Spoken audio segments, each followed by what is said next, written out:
Hi, I'm Steve Clemons, and I have a question. Is the Ukraine war the beginning of the end of globalization? Let's get to the bottom line.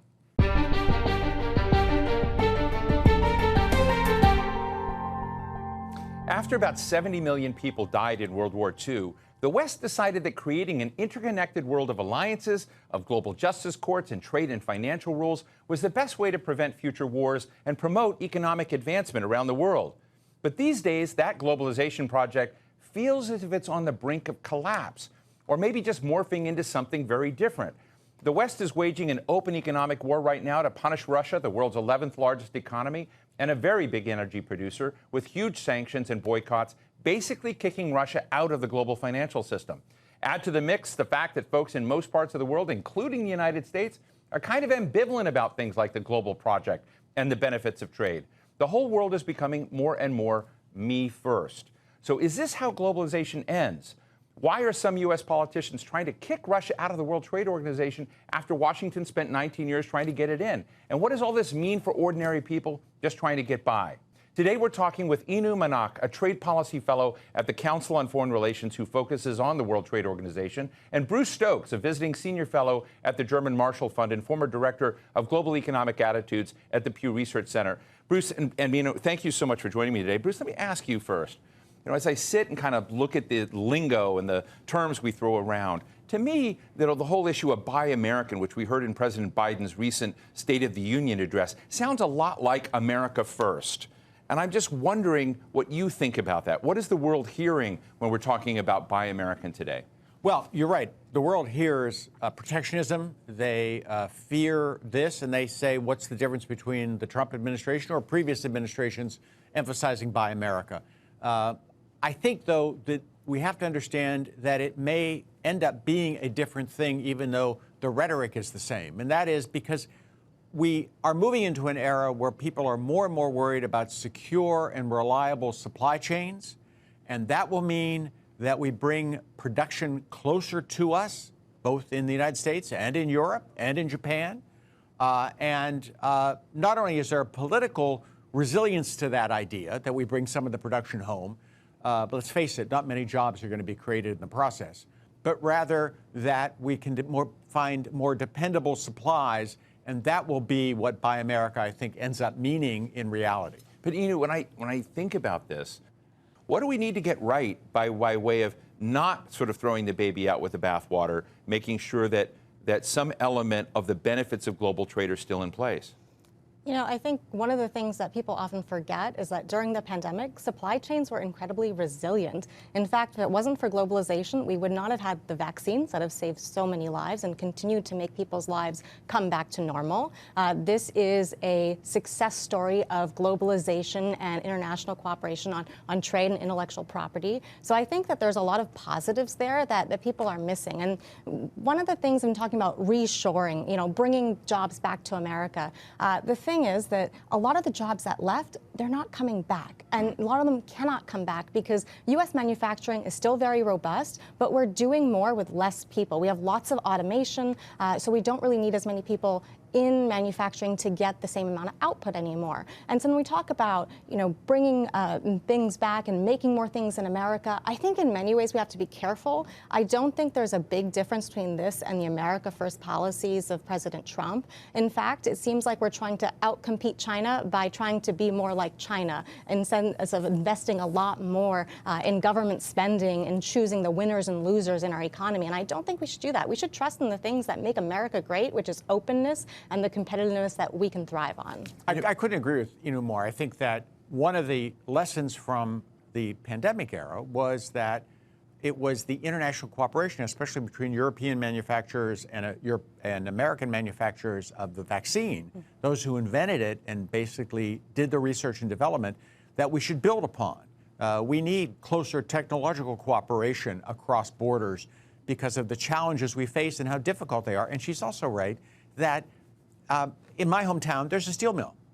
It had 4,500 workers when I was in high school. It has 1,500 workers and produces more steel. To the extent that any of that steel production is coming back to the U.S., it's not going to create jobs. And that's what people hear when they hear Buy America. When you look at Joe Biden has not come back and has not been the guy to make trade great again.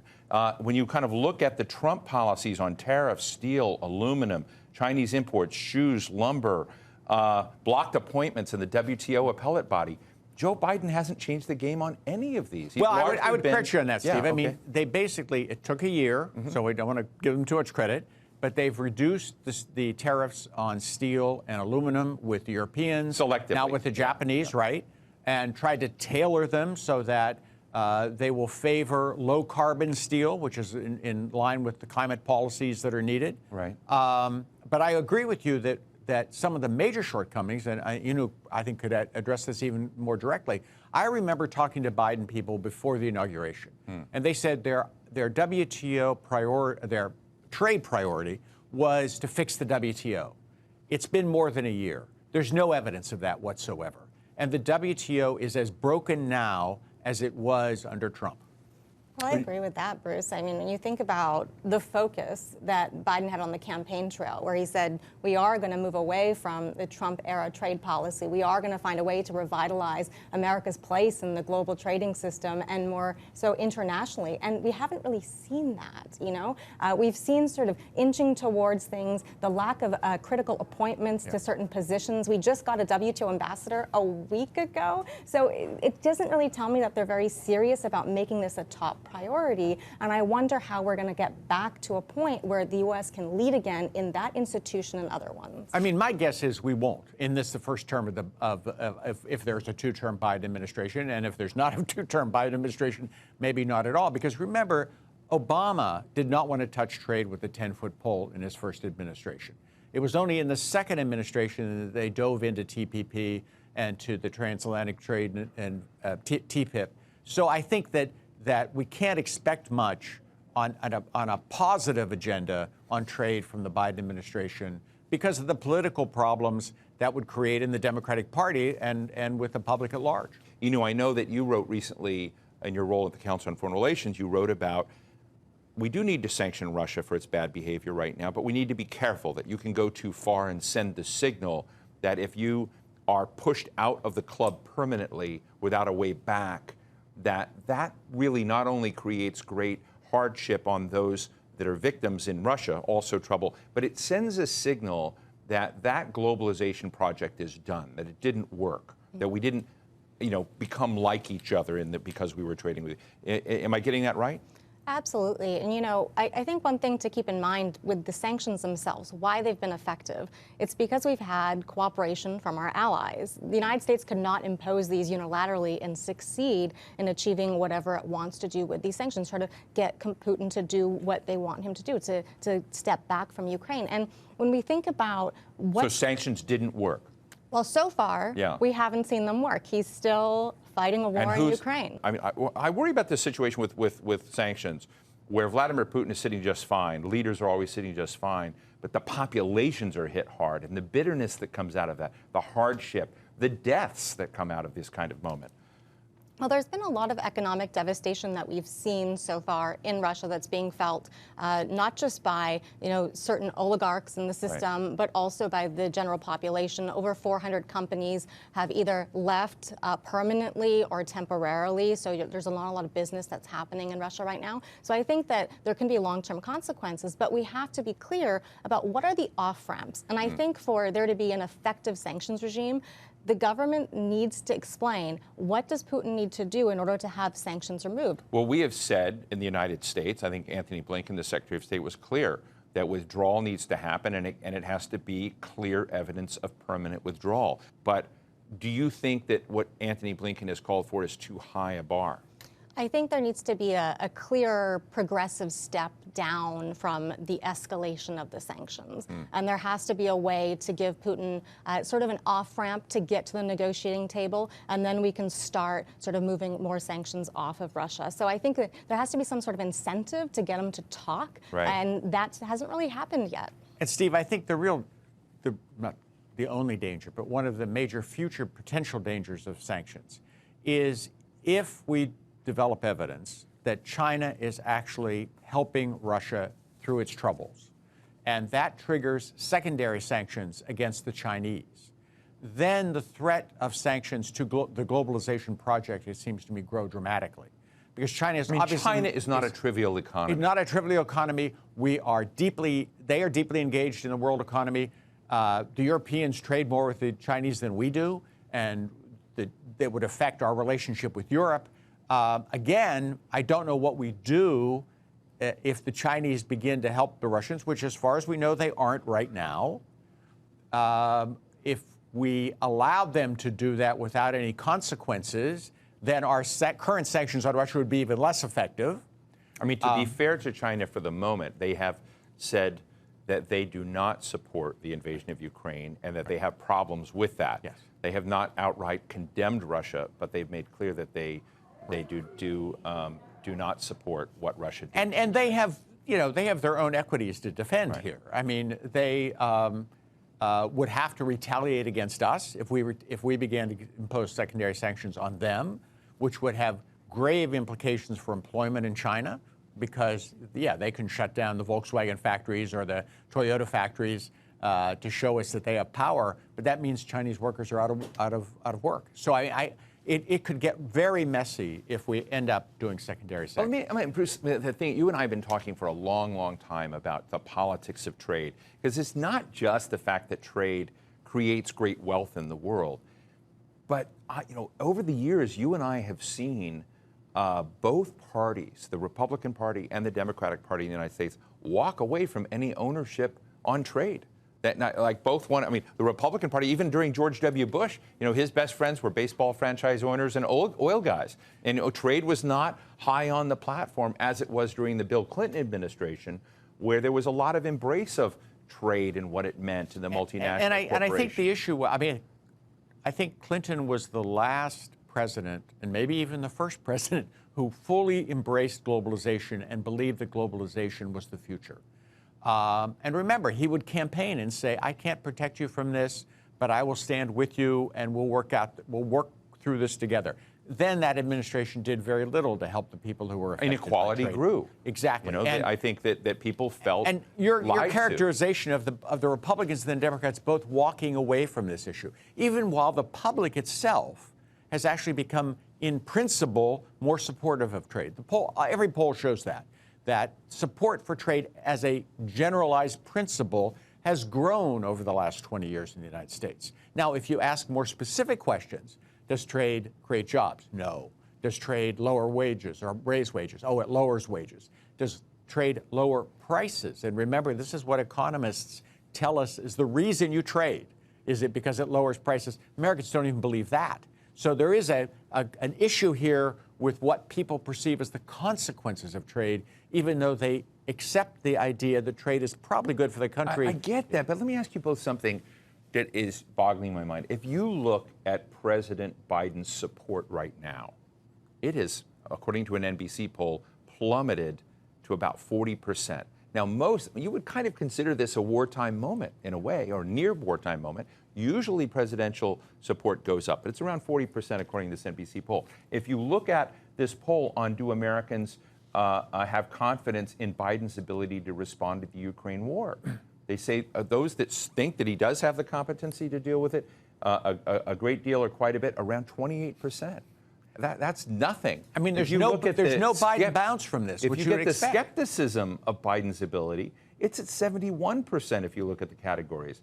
If you look at the Americans approve of banning gas from Russia, they approve, 70% approve banning gas from Russia. But if you talk to them about rising gas prices in this country, they're against that too. So there are a lot of different contradictions in what Americans feel right now. But it just raises this interesting point of whether or not Biden is making a mistake of just playing along with this game and recognizing, hey, shouldn't he be the person who comes in? We need to make the new case for global trust. We need to take our allies, not only in tying them together militarily, we need to restore and build on trade. And we need to show Americans that trade can be a positive for them, not a negative. Articulate that, build that, and deliver that. In this moment of great doubt and skepticism, I'm just wondering why they don't do that, Bruce. My sense is, and I'm not advising the president, and if I were, maybe I'd have a different line. I think that history suggests to the political people around any president, around Trump, around Biden, that it's very difficult, if not impossible, to sell trade as an issue to the American public. Now, Biden did sell the idea that I can bring us together with our allies, our former allies. I can rebuild trust in the United States. And I think that that's what he will try to do without getting very specific about trade. Now, the reality is the polls show that Republicans think the trust in the United States has gone down around the world rather than up under Biden, which, of course, the polls show is absolutely not the case. International polls show that the international publics are so happy that Joe Biden is president, and anybody but Trump would be good. But it's not. He can't even overcome the partisan divisions on this issue within the United States. Would you say that even after Afghanistan and the withdrawal? I'm sure I wouldn't want to. I'd have to think about this, but I think that Afghanistan made that worse. I mean, let's face it. The handling of the Afghanistan crisis was a fiasco. So, one of the reasons I was so excited to have you on the show today is you are of the next generation from Bruce and myself. You're very thoughtful on trade and economic issues. And I'd like to ask you the same thing hasn't the deterioration in support for globalization gone to such a point that it needs a correction and that we need a different articulation of what the benefits are, particularly in a world where we are importing shoes and oils and lithium and all of the kinds of stuff that we need. And there's certainly a case that we often talk about that. We're also living in a digital world where AI matters, technology matters, what's in people's brains matters. And I'm just interested in how you think that case can be made, if you believe in it, that we should not be ending that flow of trade and flow of contact and that flow of connectedness. Right, and I think, there are many ways to get back to that conversation of U.S. engagement in the global trading system, to be a leader in that system. Part of it starts here at home, though, and I think there's been a really big failure of leadership to articulate what the benefits of trade are and the costs of protectionism. And we really haven't seen that over successive presidents. And even who's been the worst? Well, President Trump was quite vocal, I would say, more than any other president. But others have hinted at it, but just put other language on top of it and made a little rosy. Are there any heroes in trade in the agenda of the year? I hate to just call it trade because it's really bigger than that. It's globalization. But it's globalization. Are there any heroes of globalization on the scene right now? I think we're lacking a lot of heroes in globalization, but President Biden could be that hero. I mean, we look back to when he was vice president. He was out there selling the Trans-Pacific Partnership Agreement, what President Trump called the worst deal ever negotiated, right? And you had Vice President Biden saying that this was going to open U.S. markets to Asia. It was going to help us counter a rising China. It was going to make the United States a big global leader on the Asia-Pacific stage. And now we see him sort of backing away from that and not pushing for any new trade deals. In fact, his trade minister basically said that trade agreements are a 20th century tool for policy. It's not a 21st century tool. So what are we supposed to be doing then? They really need to articulate what it is. And I think part of the issue is in his own party. He needs to appeal to the progressives and explain to them why trade is beneficial. In fact, if we want to deal with climate change, for example, which I think the Democrats really care about, we need trade to deal with climate change as well. There are high tariffs on solar products, on wind mobiles, like everything that we would want to import to make Americans be able to purchase the goods that make them have a greener life. They can't really do that so easily right now. So there are things that he could do to intervene, and I think he should take that opportunity. I got a question for you. As a member of a different generation than the two of us, your generation grew up where globalization was a fact of life. I grew up at a time when trade was a much smaller portion of the overall GDP. The rest of the world was flat on its back, and the United States ruled the world economically. Do you think that your generation may not be as vocal about globalization simply because they take it for granted? I mean, I think that's a great question, and globalization has touched our lives from the very beginning. We all grew up with our iPhones and the internet, and I think that maybe current politicians have not. Some of them don't remember that, and so I think there is that divide. But at the same time, my generation is not the one in power right now. They're not the ones that are out there putting forward protectionist rhetoric. I think when you talk to young people, they understand their lives are touched every day by trade, and when I taught classes on trade, I saw my students explain this to me as well and saying, I go home and I look and see what's in my dorm, and I can tell you that there's nothing that's made in America on the label. And I realize that in order to afford things, I need to be able to buy things from abroad. So I think that people realize it. It's just that that generation of younger leaders has to still make their way up and articulate that as well. Well, let me ask you this question. How close are we to collapse of the globalization project? How close are we to with the disregard, with the taking it for granted, with the lack of enthusiasm in both political parties? How close are we to this whole thing collapsing, Bruce? Well, I think the globalization we anticipated at one point, say with the creation of the WTO and what that would all bring in, is not going to happen. I think we're going to see a world that is more divided between blocks, economic blocks, China being one economic bloc, the West, hopefully Europe and the United States together with Japan and the other bloc, because if we're separated, then the globalization really has broken apart. But I think the challenge will be, how do you maintain some of the benefits of globalization in a world where we're going to have probably economic blocs? And just real quick, do you see us having the competency to do that? I'm very worried about that. I think we don't necessarily have the leadership or the creativity, and it's not at all clear that we and the Europeans and the Japanese can agree enough on what needs to be done. Inu?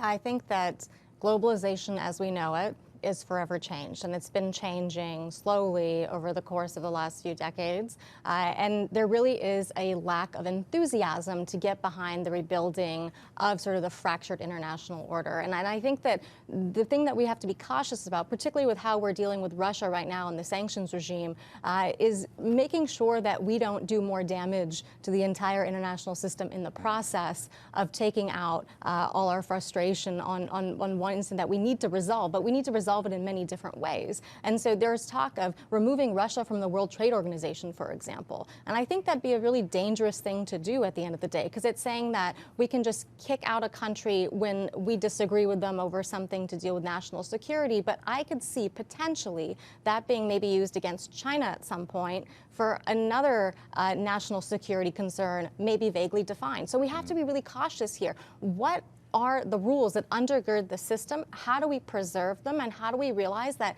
we can change things that don't work so well? But we need to get back to the negotiating table and figure out what it is we want to fix and go about doing the hard work of fixing it. Does globalization a la carte work?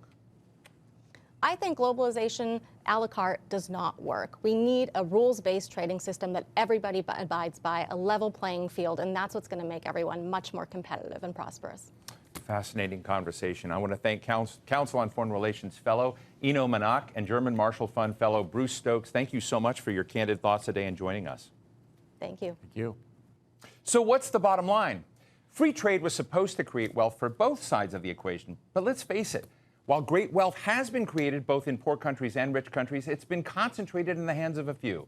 These days, the West has sanctions on countless countries and individuals around the world, and the list just gets longer and longer every day at a historic rate and scale. Whichever way you look at it, the global trading order is in real big trouble, whether the World Trade Organization survives or not.